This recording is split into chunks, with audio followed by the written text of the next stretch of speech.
Welcome to Eye of the Storm. Never forget that we are the storm because we're standing together, organizing a revolutionary movement.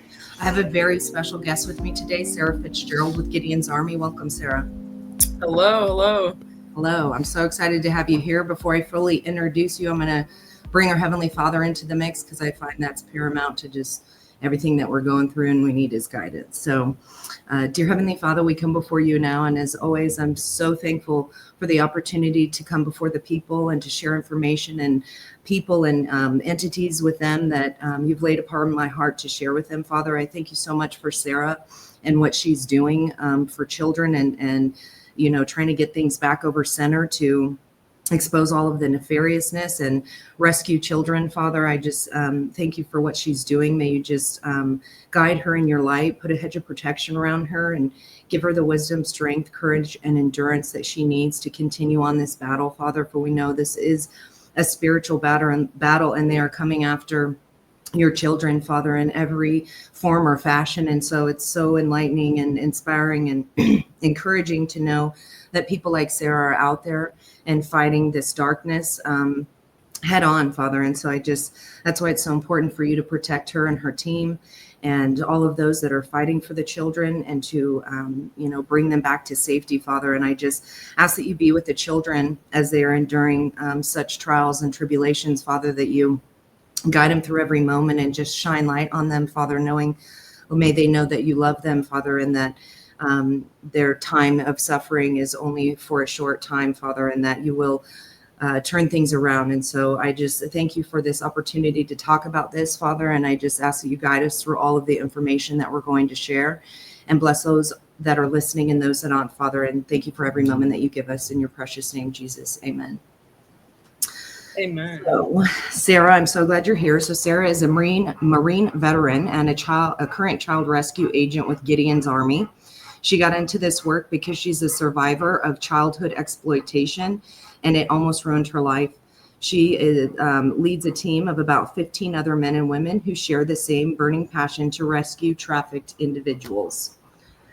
So glad you're here. This is so important to talk about because most people don't want to talk about it. Some people want to brush it under the rug and act like it doesn't exist. And so to have people like you, working in the background, it is encouraging, and it's so needed because we have to rescue these children. We have to turn things around because the way things are headed, it's not looking good. And so why don't you tell us kind of what brought you into this, what your experience was of exploitation as a child, and then we can get into kind of what you're doing now. Yeah, absolutely. Well, let me just say thank you for having me on your show and caring about this issue as well. We need more people talking about this. So I really appreciate you using your platform for that. So basically, from the bio, I got into this because I had, personal experience with exploitation. And it really, I think what a lot of people realize is it doesn't just happen to you and then, you get out and you're good. When that stuff happens, you spiral, and it can really impact, well into your adulthood. There are some survivors that I've met that are still dealing with some of the aftermath, even at like 40, 45 years old, after 15, 20 years of being out of the trafficking environment. So, I think people don't realize how lifelong some of these effects are sometimes. That's right. Unfortunately, it's like that. I mean, any victim, it's like it's a lifelong journey. You have to deal with it. They think as soon as the abuse is stopped that you're just like, it kind of gets erased from your life, and it doesn't. And that's why it's so important to talk about, because there is a lot of trauma that's being endured, and, it does affect just the world around us. And, the way people can interact with others. I mean, it's so important to talk about. So keep going, please. Yeah. When someone gets into a trafficking environment, usually it's at a young age. I think there was a study done by, I don't know if it was I forgot, International Justice Mission or something. There's like a big international child rescue organization, and they found that like children as young as around 14 to 17 are kind of the average age of when they first get pulled into trafficking. And the problem with that is at that age, you're going under your identity development, So, when that gets interrupted, they they kind of see this environment as part of their identity. So, that's kind of why it's so hard to get out as well. Because I think a lot of people, they see these girls, especially in the US, a lot of the trafficking you see on the streets, it looks like they're by themselves. It looks like they can walk away at any time, but they have these psychological handcuffs that nobody sees. And, actually, 90% of the time they are being watched. So you'll Right. have gangs will hire scouts, like people on corners of the street, to kind of keep track of them, make sure they won't really get very far before they get tracked down again. So there's just a lot of it's a really complex environment that people need to study more, because it's not what it appears to be on the surface. Right. And so tell me kind of like what happened with you in school and like how that is a reflection of kind of what's happening today, setting them up for this type of a situation as they're being groomed in the schools. Oh yeah, that's a huge factor, and we're seeing it even more now. And it did start when I was in high school. I was kind of the older Gen Z, and I remember the first thing that was probably the most damaging was they brought in this, like, kind of promoting promiscuity, especially for women. They really targeted girls with that kind of lingo of, oh, it doesn't really matter. You can just do whatever you want with anyone, share your body with anyone. It's not sacred. It doesn't matter. And that was obviously a really damaging belief system to be carrying as a teenager, especially when, your hormones are going crazy. You should be learning discipline and self-control, but they completely threw that out of the window with that, leftist kind of radical feminism agenda. So, uh, especially for girls like me who grew up with childhood exploitation already, when you kind of add that belief in there, what happened to me is I started to normalize my sexual addiction that I had, from that abuse. And they kind of told me, oh, no, no, no, no, it's okay, like you can be like that, it's totally fine. And yeah, I went on this huge tirade against like nuclear families, and I hated marriage because I was told that it was like being chained down and you're like this house slave, all this radical language. So yeah, it just kind of pushes, when teenage girls hear this hyper feminist like propaganda, it kind of makes them reckless. I'd say reckless, like self isolating, fallen into the wrong hands of the wrong people. Because the only people that would accept me at that time acting that way would be, bad people, bad actors who want to take advantage of that, lack of self discipline. So Right. And I mean, especially with all the, pornography in the schools, it's like setting, children up for a predator to come in because they think that, well, I read that it feels good, like talking about all the things that, like you're saying, we shouldn't even be talking about, with children in school because they should be learning reading, writing, and arithmetic, not, like about butt plugs and, and the reasons why they'll like say that they're introducing this is like, well, we want them to have safe sex practices. And it's like, well, but they're not even having sex. So why are we even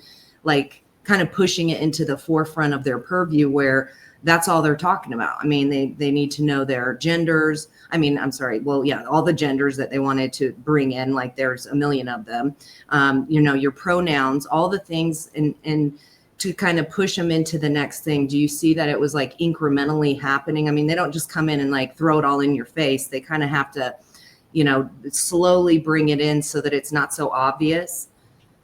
oh yeah, 100%. The radical LGBT crazy like sexual talk and stuff, that was not immediately introduced when I was a teenager. It was a slow burn, like slow moving storm of like, it started with, acceptance of gay people, and then it turned into, well, now we need to celebrate it, and then that turned into, now we need to talk about, gay sex to children, and then and then it just kept going and going and going. So yeah, they know how to do it, in a way where you don't really realize what's happening until it's all of a sudden in your face. Yeah, it started when I was in, and it really started with, it wasn't in our curriculum. It started with kind of just talk, like you just kind of hear people talk about that stuff in the hallways or have like casual conversation about it. So now it's much more belligerent, like right in the curriculum, and it's really Right. interesting how they label it as safe sex talk, but when you actually look at the curriculum, there is no mention of like consent and, you know, how to assert your boundaries and negotiate and all of the things that actually go into safe sex. They don't talk about. They just skip right to, you know, here's how you go buy sex toys at your nearest sex shop. Like it's not safe sex at all. That's actually the opposite. Right. Well, and even like the books about incest or, you know, child adult love type of things. And it's like children can't consent to sex. It's like you're raping a child when you're even talking about that. Because I mean, it's just, and I'm finding, and I don't know if you're seeing this, that like, I mean, it seems as though like they're also trying to just make pedophilia acceptable, where when they bring in the, you know, the pride flag and it has maps on it, the minor attracted persons, and it's like they just want to kind of glorify it and not really address it for what it is, which is child rape. Do you notice that happening as well? Oh yeah, 100%. There's been a huge spike in that, and they're not. Yeah, like you said, they're not even hiding it anymore. They're starting to rebrand, you know, pedophilia and try to argue. And you know, I touched on this when I spoke at the event. So, you know, the biggest thing that they're going to do first, which they're doing, is changing all the language. They make the language sound softer so that it sounds more acceptable. Like maps sounds a lot better than pedophile, obviously. Right.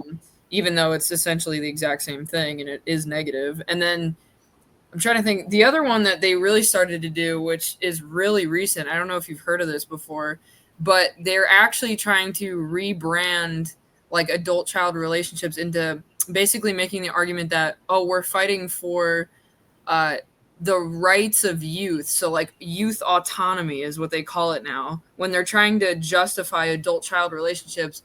When you say, you know, like a normal person, like one of us, when we say, no, that's not appropriate because children aren't fully developed, especially cognitively, they will look at you and actually say, oh, you don't believe in children having their own autonomy. And so now they're twisting it, like trying to paint people like us as trying to, like, I don't know, control children's decisions or something. And and deprive them of something that they, or like it's going to be pleasurable. You're depriving them of that. It's like, what is happening? I mean, and it's depraving society. Like everybody is kind of like, I don't know if they're just too afraid to speak against it, but it's like, we should not even be going down the path of accepting this, because I don't know, even does it come like, and I was talking with this with Stu Peters, where it was like, do they just start like acting things out? Is that where it leads to, where then they're going to have scenarios as opposed to just talking about it, because it does excel at such a fast rate, from going to like changing the language to then literally having it be visually there, and like having books that are like, you know, and they have illustrations and everything to show you like what's going on. But I mean, what comes after that? Like literally performing the acts in school just so that they can go, we just want to show you so that you know, and you do it the right way. I mean, yeah. Well, you know what's terrifying is they already are. So let me tell you a few stories that I've actually verified with video evidence, and there's three situations that come to mind when you say that, because people would gaslight you and tell you that, oh, that's not possible, oh no, that would never happen, but it already is. So there was one situation a few years ago in a Chicago high school where Planned Parenthood came in and actually demonstrated how to like lube up a butt plug and like put a condom over like a dildo or whatever. So that was one case. And then I believe that was in 2020 or 2021, a few years ago. The second case that comes to mind is recently, actually a few months ago, in a California school in San Diego district. They actually had a high school where a teacher told kids to like stand in front of each other and then act out like coming out as like gay to each other and like talking about their like sexual fantasies or something. So that was like an actual acting out situation as well. And then the third thing is when I was still a radical leftist, when I was like kind of a late teenager, I remember stumbling on this fetish thing where it's something called age play, and it's really grotesque because it's like adults pretending to be children, and they like wear diapers and like do like play with child's toys and stuff. I swear, I mean, I don't recommend Googling it, but it's a real thing. So yeah, that's already starting to like creep up. So who knows how far it's going to go. Right. Well, and even like all of the furries and stuff like that. I mean, because they even have like Barbie with as a furry. Oh, I've never So seen that. That's weird. yeah, I saw that. That was it was like a couple of years ago, and I was like, "What in the world?" But as long as you have to like introduce it into everything so that kids see it everywhere, and it normalizes it for them, so they don't feel awkward about talking about it. Whereas before, they'd be like, "What is this?" Like, they're like uncomfortable. They're taking away that like shield of going, "This is wrong," and like don't talk to strangers kind of thing about all of this stuff. I mean, they're just. And it's like, don't talk now. It's don't talk to your parents. Don't tell your parents if you're going to have an abortion at school, if you're going to start taking, gender affirming care medication, like the puberty blockers. Like these are things that parents should know, but instead they're taking it and saying like, trust this teacher and the people that are sitting here, like telling you that all of this is okay. So then, it also gives them the opportunity to take the kids from the parents if the parents don't agree with it. And you're in a state like California here. And this is like a sanctuary to basically, be robbed of your children because you want to protect them, but they're going to say that you're trying to harm them by not allowing them to go through all of this crap. Yeah, no, 100%. Yeah, and another hidden problem, like bouncing off of what you just said, is people don't think about too, when you start conflating, child abuse with like not accepting pronouns, you're watering down the idea of child abuse. Like there are parents out there, unfortunately, that, are responsible for trafficking their kids or grooming or child abuse, right? But, they're out there. So when you start labeling, not accepting a gender identity as child abuse, then you're really watering down what that means. And you're, kind of almost making it not as taken seriously as it should be. Because, obviously most parents are not abusing their children. But when you do have a few that are, it's not going to be, it's just not going to, it's not going to have that same effect when you say child abuse, because people might think, oh, they're just not accepting their pronouns, which obviously isn't abusive. Right. And I would say that when they are setting their children up for this and pushing them into that, that's child abuse. Oh yeah. They like invert it and make it seem like it's the opposite of what's really going on. And that is so dangerous. Oh yeah. It's 100% child abuse to kind of, tell your child that you were born in the wrong body, or that's gross. Right. And it's just sad because it's like, I don't understand how it's becoming so acceptable. That's why it's so important for us to talk about, and for even parents to know that all of these books are in every school in the nation. Yep. So it's not like any of them are, kind of, for whatever reason, it's not in there. And I think they're just not aware of it. And so, talking about it is so important. But what school was that at in San Diego? Do you know? Because I'm in San Diego.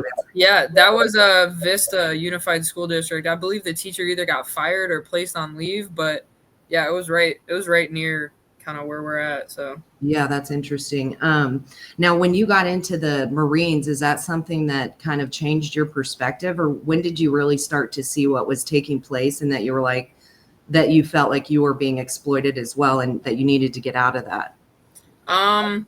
Well, so the major exploitation happened when I was 16. I actually escaped it 6 months later. I'm not sure exactly what woke me up to it. Well, actually, that's not true. So when we deal with trafficked girls, there's always a situation called a rupture, and what that is the girl will have a serious moment of abuse or betrayal by her trafficker. So for those who aren't familiar, most traffickers are not like the Hollywood pimps that you see that like beat the crap out of them all the time and kidnap them like with a van. They're usually more of a psychological kidnapper. But what'll happen is, there will always be a time where the trafficker either abuses them really badly or just betrays them in some really harsh way, where the girl all of a sudden will snap out of the brainwashing for a moment and realize that she needs to get out of the situation. And that's what the rupture is. And I had that moment, although I was never sold, thank God. But I was exploited by a 43-year-old man for a long time. He had a moment where he got extremely abusive with me in a way that was not normal. And that was my rupture moment. And I actually, it's crazy. It's a crazy story how I got away, but I actually convinced him to drive me to a public place, like a movie theater. And I pretended I wanted to go watch a movie, and I actually jumped out of his car and sprinted away and like like ran away from him.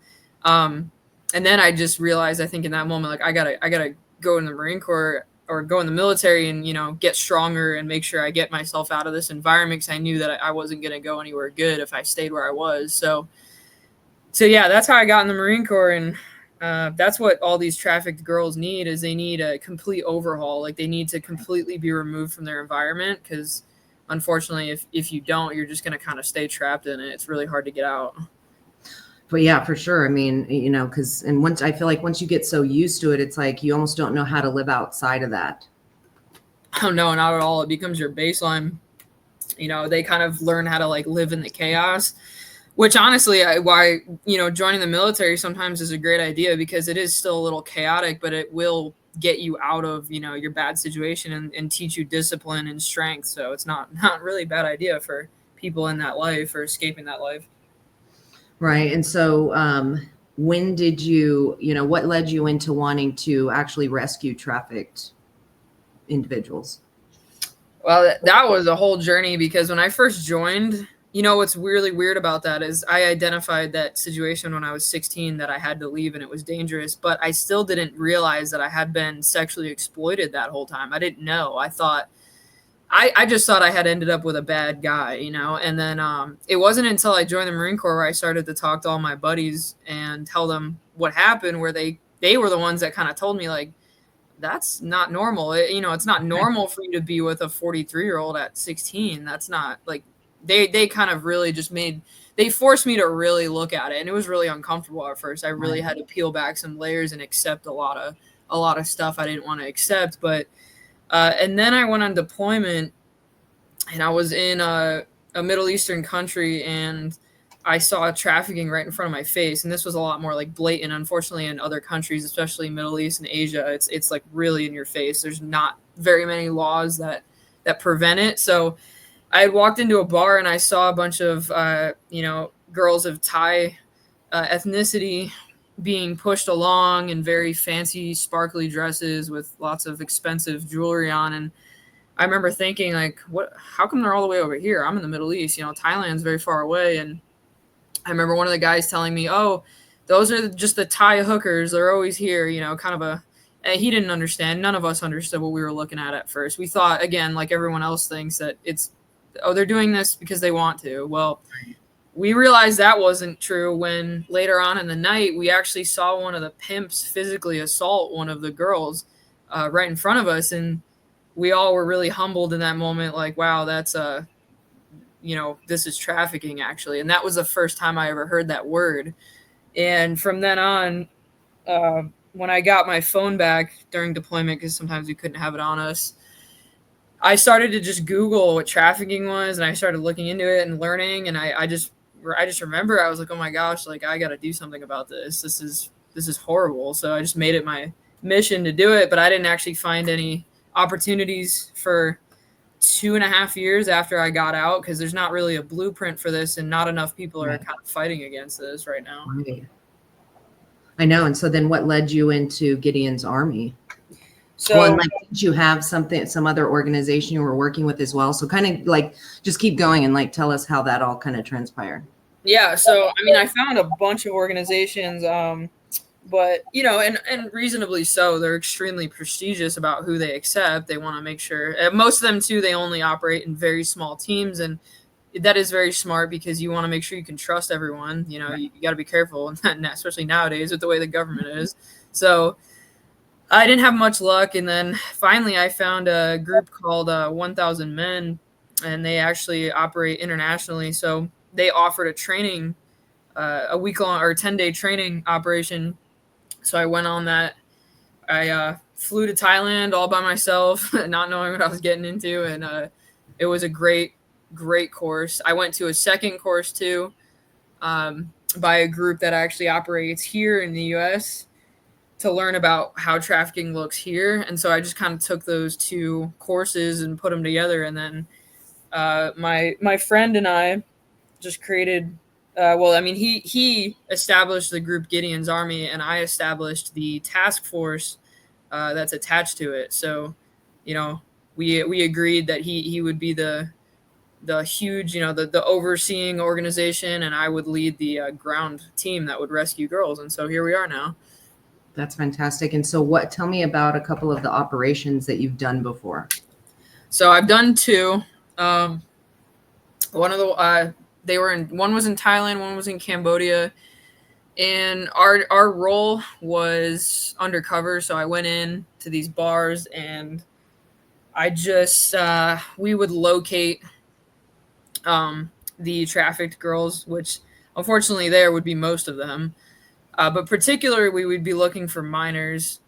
And we would, it was pretty, it was pretty stressful because we had to pose as what they would call Johns, which is the buyers. So we'd have to act like we want to be there, which was the hardest thing ever. And also it was really dangerous because we needed to make sure that they didn't know who we were. So there was a lot of rehearsing your alias, rehearsing your story, making sure that everyone's on the same page so you don't get compromised. And we would basically just collect as much intelligence as we could, as much information as we could about the establishment, and then hand it over to law enforcement. And one of our operations actually resulted in the rescue of 10 girls and the shutdown of a whole trafficking network. So that was really cool to experience that. Yeah. Wow. And I can imagine, just having to pretend that you like that, but that's why it's such an important job, because you need to have some thick skin. And I feel like you have that. And so you're like, you've been through kind of a lot to give you the, understanding of what you're doing and just of how important it is. But I mean, I can imagine, especially if once you get into the things about like when you're looking for children, you know what I mean? Like that's pretty tough to have to, embody being that person that's actually enjoying it.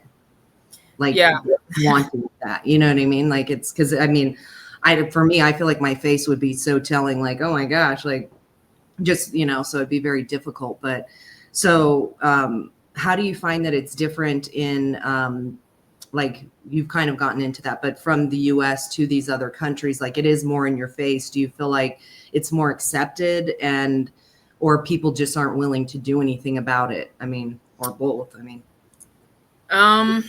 It's complicated. I think over in those other countries, especially the third world countries, it's an economic problem. So the girls get trapped into it because they're desperate for money, and a trafficker offers them money, although it's usually a fraudulent job and it's not, they don't actually pay them. But in that situation when you're starving, you're going to jump at anything that you get. So over there it's very much an economic based issue. Over here it's way more of a gang related issue, gangs, and I would say like it's just like a corruption issue over here. It's just like a social decline, like you said, just total degeneracy issue, and just a gang. Most of the gangs control the trafficking over here. So it's much different, and it's hard because over in Asia, it's terrible to see that they're all out in the open. But then again, that works better for us because we can quickly identify and get those girls out of here. The problem with the US is it's so underground most of the time, or so stigmatized. So, how people kind of label these girls prostitutes, and that word, I don't like to use that word because that word carries this idea of consent that's not actually there. And so either using, or like, here's a great example, the left using buzzwords like sex work is real work. And, this is just an alternative lifestyle, or they're even calling OnlyFans models now entrepreneurs. Like the way that they're warping the language causes this sex trafficking to explode even more, because when you legitimize that, then nobody's going to think that they're victims that need rescuing. So I would almost say that, and it's a little, maybe it's a little controversial to say this, and it's my opinion, but I would say it's almost worse over here in America because, one, you can't identify the victims. It's all underground, especially if they're minors. They're not going to be out on the streets or in the open. So it's hard to locate them. And then two, you got this leftist, hyper leftist, stigma that's like almost glorifying the trafficking. So that's what we're up against. It's crazy. Right. Well, and they're like, making laws to make prostitution not a crime, basically. Right. Yeah, And so, like in LA, I was down off of Figueroa, I think it is, and there's just like 50 blocks of prostitute. I mean, that's what they would call them. right. Like, No, but you could tell like there was some young girls that I saw that I was like, they look like they're 14 or something like that. And they're all dressed very provocatively, but you could tell there's somebody watching. They're not just sitting on the side there and nobody's paying attention, and that's what it seems like. It does seem like they're there willingly, that, that they want to do that. And I just think, the more that they okay these things, and people aren't going to see it with their own eyes and think that that's a problem. They're just going to go, oh yeah, that's just a profession. It's no big deal. I do know in other countries that like, they will have their children go and become like what they would a prostitute, and sell themselves for sex to take care of the family even, yeah. which is insanity. But it's like they do it because they want to like make sure their family can eat. Yeah, no, I know. Yeah, that's really terrible. It does happen. The economic issues in other countries are outrageous. But yeah, the legalization of prostitution, or what they would refer to as that, is detrimental. And a lot of people, there's this idea on the left that if you legalize it, it'll empower the women who sell their bodies and make it so that they don't have to have pimps, and they're independent and they're free. And that is just so far from the truth.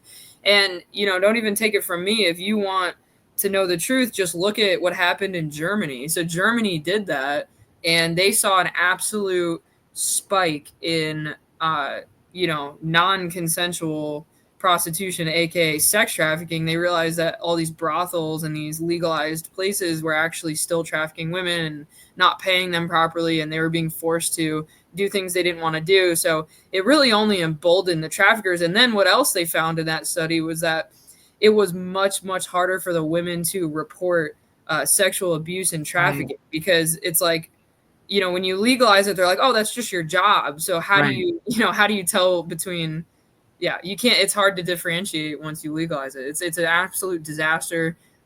Las Vegas, I'm pretty sure prostitution is legalized over there as well. And same thing, they interviewed, I think it was a few hundred women, and they all said that they had experienced some form of rape or sexual assault while they were doing their work on the street. So it's absolutely, yeah, legalizing it absolutely does not protect them in any way. It only emboldens the criminals. Right. And that's the crazy thing is that, I mean, we should be going after the people that are exploiting these individuals, but when they look at it and they try and act like it's like a job and stuff like that, it leaves like no room for criminalization for any aspect of it. I feel like, Yeah. like the people going and seeking it. It's like, oh no, I mean, because then if it's just a job, then they're just going and seeking a service, and there's nothing wrong with it, when in fact that's not true. So it muddies the waters for sure. Oh yeah, and there's other studies too about the customers, and how when they buy these girls, they are like just brutal. They're brutally violent with them, and they often start getting addicted, and they start seeking younger and younger ones, and it's it's just like a waterfall. Like it just keeps going, and so it's totally illegitimate to be legalizing that stuff. Yeah, any of that. So, as far as like, where you look and stuff, I don't want you to like give away too much if that you can't, but like, when you're doing it here, where would you go and want to look? Or is it something where you would get a tip that people will have you look into something? Or is it stuff that you're just going to be visually knowing where to go and what to look for? It would totally be all of the above. Like, we're just going to go wherever it takes us, because unfortunately people think that the trafficking is like localized in certain specific areas, when in actuality it's everywhere. I mean, they busted one time a town in Utah of like 300 people, and there was trafficking there, and it's like, it's all over the place. So really the answer is everywhere. I'm gonna go wherever it takes me. Yeah.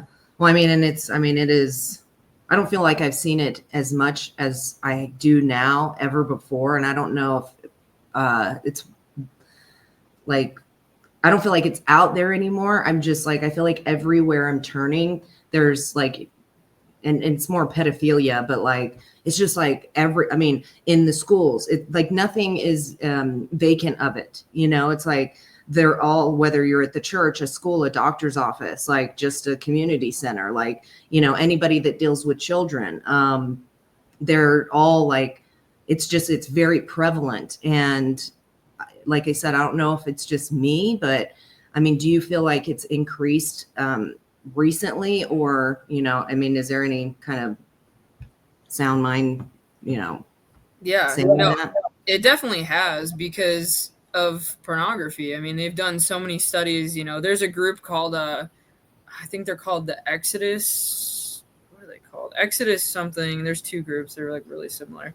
Exodus Cry, that's who they are. So the Exodus Cry group touches on this issue all the time. And what I've learned from them, they're another anti-trafficking group. They've posted a lot of statistics on the connection between the increase of pornography being available and how that correlates with spikes in pedophilia and trafficking. It's totally exploded because of pornography. Like way back when, we didn't have the ability to just go on your phone and like type in whatever it was that you wanted to see. It was much more, I don't want to say it never existed. I'm sure it's existed forever, but definitely was not as prevalent as it is now just because of the internet. Right. Yeah, for sure. And do you think that I mean, because I find that like our federal government is highly complicit. Being in the Marine Corps myself, the problem is it protects itself. Like when the government messes up, the government investigates itself. So Right. and then you have the issue of, usually and this is true for like most government bodies, you do have a lot of good people that get completely bogged down because the red tape, they just can't do anything. Right. And it's all the higher ups in the government. It's those top dogs that are controlling all of it. And, they're involved with like what we saw with Epstein. So Right. yeah, it's an issue because pretty much I would say every government body, especially at the top, is completely compromised and involved, in some way. And then wouldn't that make it hard for you to do your job? Oh yeah, 100%.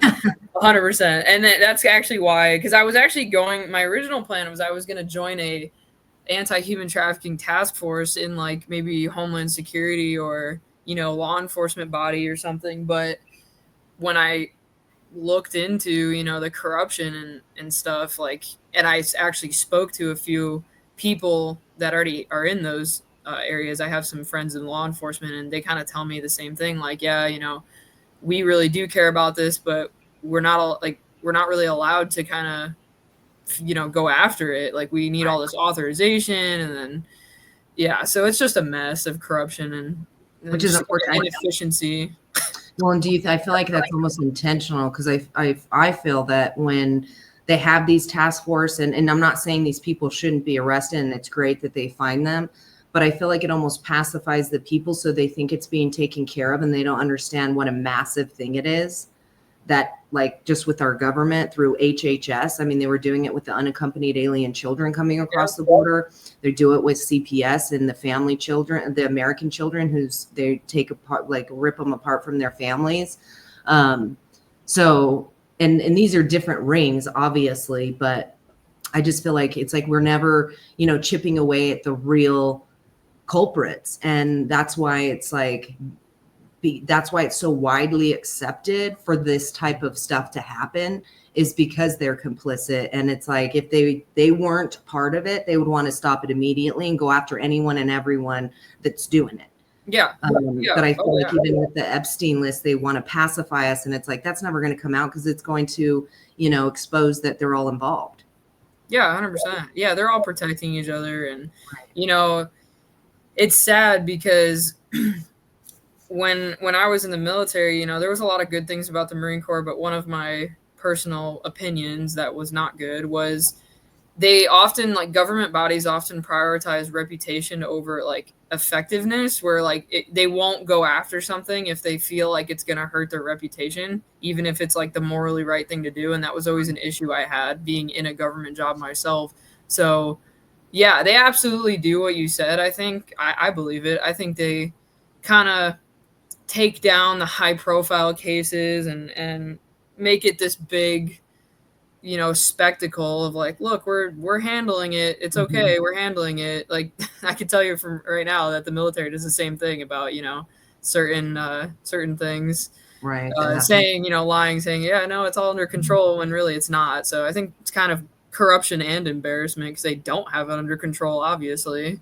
Yeah, exactly. And it pisses me off because I'm like, you're lying to people, Yeah. and I don't want them to think that you guys have, just taken care of it. So then they don't care. It's like, we got to keep talking about it because it allows it to be brushed under the rug. And that's what's so sad. So, but I was going to ask, so like, when you did rescue those, say those 10 trafficked people in, was it Thailand, you said, right? Yeah. Where did they go? Like, what do you do with them after they've been rescued?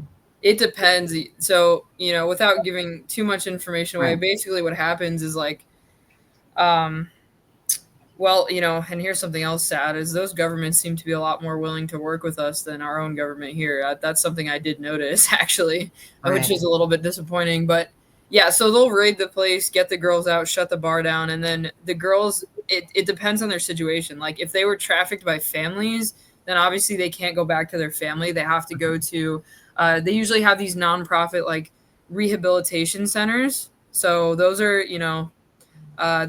absolutely crucial for this fight because that's a great question. Like, where do they go after? They have to go somewhere. So a lot of them will Right. go to what they call a safe house, or they'll go to child protective services if to be reunited with their family. If their family is safe to go to, sometimes they'll locate extended family members if maybe the immediate family isn't a safe place. Um, yeah, they or if they're of age, a lot of times they'll get temporary shelter and then start pursuing higher education and get a good job and kind of be helped. There's like programs to help them get back on their feet. So it just depends on a lot of factors. And that's in other countries that we're talking about, right? Yeah. Right. Interesting. Because I feel like here, like there isn't really, I mean, because what concerns me is that it's all these, like these, the NGOs here are the ones that were trafficking, like say the unaccompanied alien children that were coming across the border. And so it's like, I feel like, is there a place in the United States, like a sanctuary for these people to go? I know there's some people that are working on it. And I'm totally drawing a blank to one of the places here. It's up north and near Sacramento area. Oh yeah, Um, I know which one you're talking about. right. It's like a prison that They're like they're like redesigning it and turning it. yeah, I think they're turning it from a prison to like a rehabilitation center. right. So, Right. So I feel like we need more of those. Do you feel oh yeah. like when you're going to be doing it here that there's, is that something that you're trying to also work on as well? Like, where do we send them after this? Like, we need to have trusted places that aren't going to further exploit them. Oh yeah, 100%. That is probably the biggest resource that we need, like more than rescue agents like myself. The reason why I picked this part of the fight is because my skills just more lined up to this. But if anyone has any sort of education on therapy and just dealing with vulnerable populations, like I always tell them, like we need aftercare facilities more than anything else in this entire thing. Thankfully, there actually are a lot of organizations that are out there. They're just kind of more, kind of in the shadows for a good reason because too Right. much popularity is obviously dangerous. But um, yeah, no, there needs to be so much more. Usually, like I know, I know there's a lot of big corrupt NGOs. I can think of a few myself, especially the ones that were dealing with the migrant crisis. Yes. Uh, Definitely not good ones. So what I like to look for in an organization to know that it's good is usually the smaller ones, and like the local ones, or especially just looking into like their values. Like, are they Christian? Are they Mhm. conservative? I mean, this is just what I look for, and Right. like, are they you know especially where does the money go? Are they being, I usually avoid if they're getting like grants from the government. I don't, because, I don't know. I just don't trust that. Like, are you getting donations from like your community? Like, that's probably a good group, So I don't know. It's hard to like vet them, but you just got to vet them first.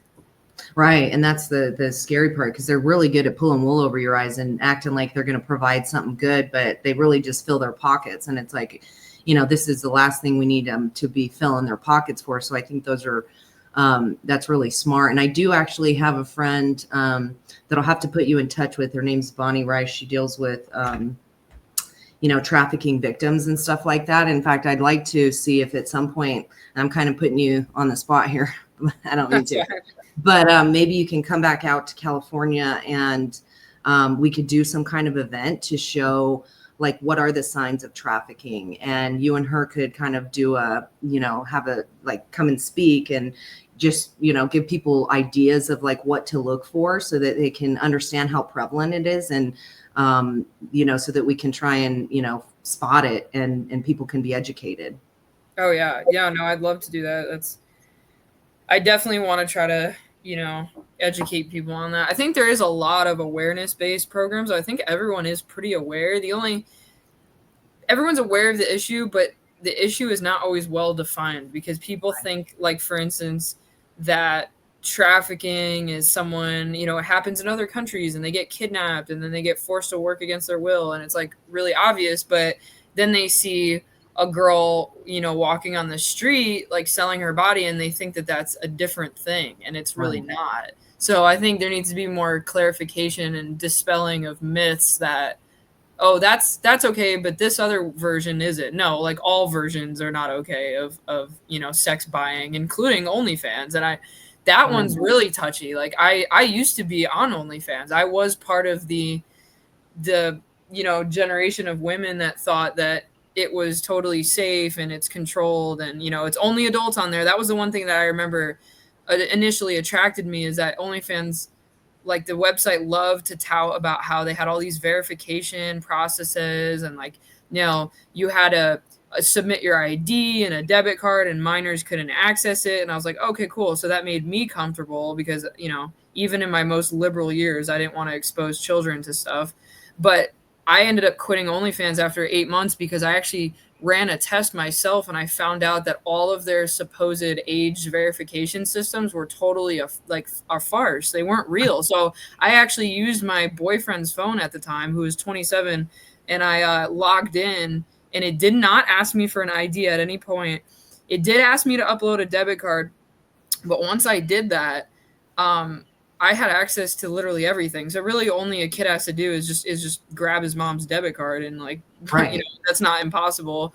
And the other issue was I actually had done a test run as well to post I posted some content and I pretended to feature my boyfriend at the time. And we actually took a picture of a different ID and then took a picture of his face, and OnlyFans, it bypassed OnlyFans verification system. So it didn't even cross-check that the face would match the ID. So all of it was just like a front to look like they're actually doing something. So then I cried. I remember crying my eyes out to him and saying, I need to get off now. And I did. I deleted my account and never went back on because it was so disgusting. And, now looking back, I realized there was even more disgustingness to it. So I think really with the awareness stuff, we just need to kind of like open people's eyes to what exploitation actually is, because a lot of people don't consider that exploitation. No, they don't. I mean, and especially now, I feel like it's just it's their way of making things acceptable, and and that's why they always have to change the language, like we were talking about, so that people don't see it as that. And that's just so detrimental to making sure people don't become a victim. And so then even in that, they don't even know they're a victim, kind of like you didn't, right? It's like, oh no, I didn't at all. I thought the whole time I was on OnlyFans up until that happened, I had thought I was totally in control of everything. And then looking back, I realized and thankfully I didn't get this far because I only lasted 8 months on it. But for the girls who are on these for years, what I realized was their customer base controls the content. So like they sit there and think that they're in control of their content, and you might be at first, but you only make money if you produce the content that your audience wants to see. Right. So then mentally you're groomed, like literally that's the word. You are groomed into creating content that would not be okay with yourself, had it not been for your customer base screaming about it, telling you they're not going to pay you unless you create this content. The other issue that people don't see in OnlyFans, because this is really in the dark, is they have something called OnlyFans managers now.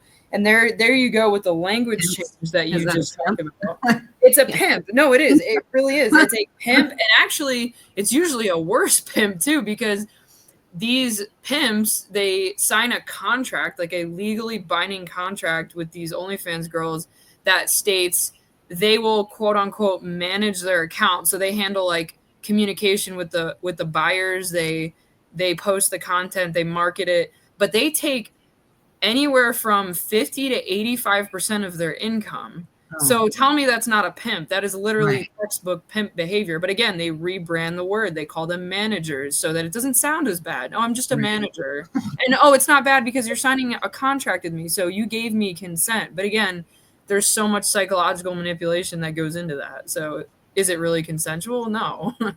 No. And just the fact like 50 to 80%, it's like, what in the world? Like, you're not even going to make any money at that point. You're just basically doing it for free. I mean, yeah, it doesn't even, it's so disgusting and depraved. So how can people, support Gideons Army and what you're doing?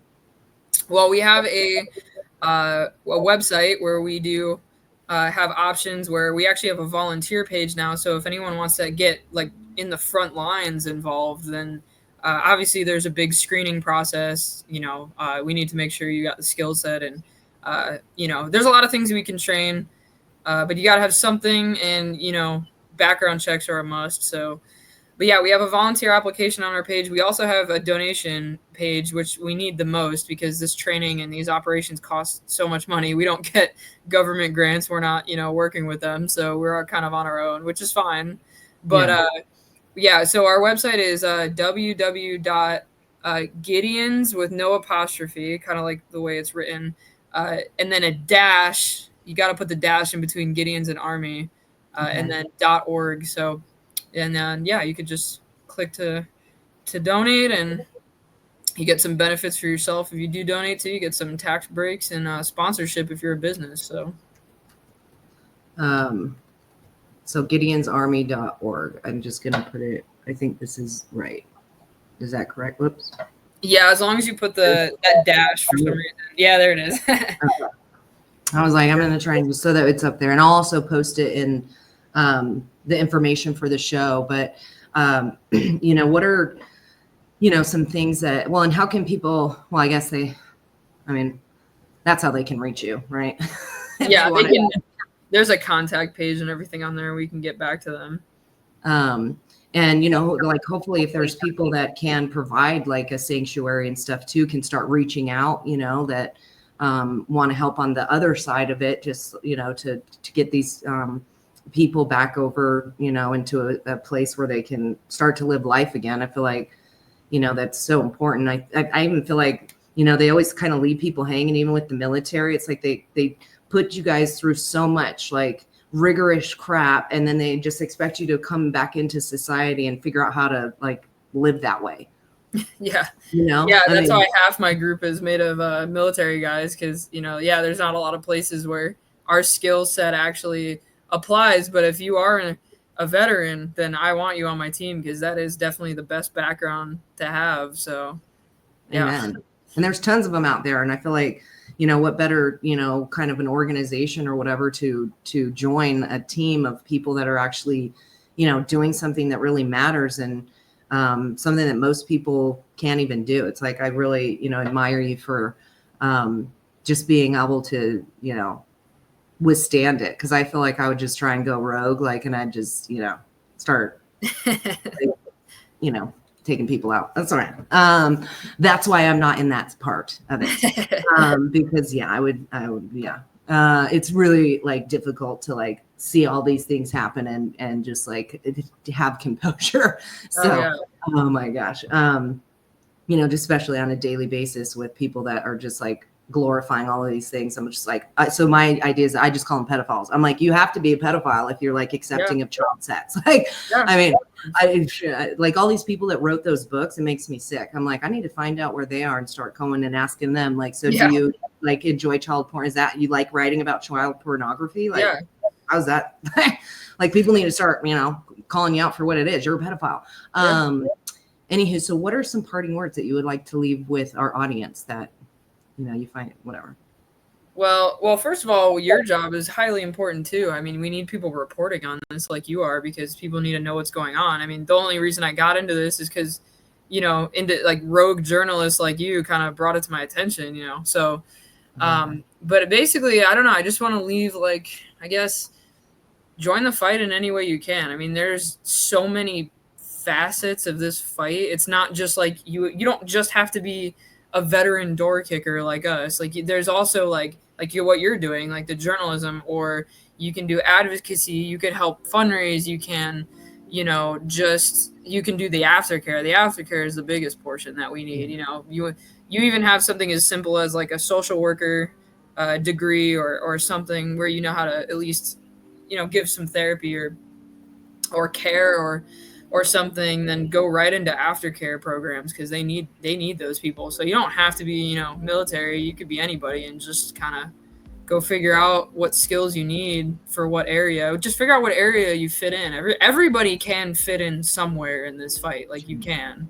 So. Oh, absolutely. Even if I think too, like, even if it's just talking about it is something simple that everybody could do, is to quit just acting like it's not here, but have conversations with people. It's like, if you can't do all those other things, at least help us get the word out so that people can start going, there is a problem and we have to do something about it. For sure. I think everybody at the least should be storming those school board meetings, because that's what I started doing before I did this, is I was rolling with parent groups and kind of speaking at those places, because that's where they're targeting our kids. They're going to the schools first and, poisoning all their minds. So we got to speak up and change the curriculum first.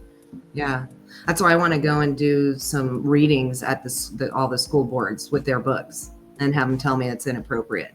They will too. That's the ironic part, is they'll shut you down and say that's inappropriate in a room full of adults. It's they'll be like, oh wait, do I need to come have a child read it?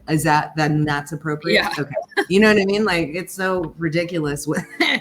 But good, tell me that, because then why is it in your library? Why is it in the kids' schools? It allows you to be able to like really kind of get to them. So that is so important. And we just got to keep fighting for the kids. So I appreciate you and your time so much. Like, what you're doing is incredibly important. I look forward to, like, you'll just have to keep coming back on and sharing your journey with this and what's going on with it. Oh yeah, I would love to. We have an Instagram account up now as well. So if you just search Operation Gideons Army, just all together, you'll find our Instagram. And when we start going operational, we will be posting updates. So it will be some good positive news. Yeah, I look forward to that and having you come and, share whatever you can or whatever. And just let me know if there's anything else I can do, for you on this side of it. I'd be happy to, like, just continue to get the word out, because what you guys are doing is paramount, and we need, more Sarahs out there. Thank you. I appreciate it. Well, God bless you. And I'm just so thankful for you. So stay strong, and looking forward to, like, hearing about one of your first deployments or whatever, your tasks that you go out and rescue. So thank you for joining us, Sarah, and thank you guys for joining us. I hope you enjoyed that. It's really important. So get involved in any way that you can. Go to her site, donate if you can. If you know somebody that could provide any kind of service, please reach out to them. We got to just continue to, like, build Gideons Army so that there's, we can rescue these children and just people that have been exploited. So join me next time, where I bring you more truth, love, light, and a little bit of darkness in between, and all the good things. Thank you so much, Sarah. Thank you. Guys. Thanks for having me. And we'll see you next time. God bless everybody.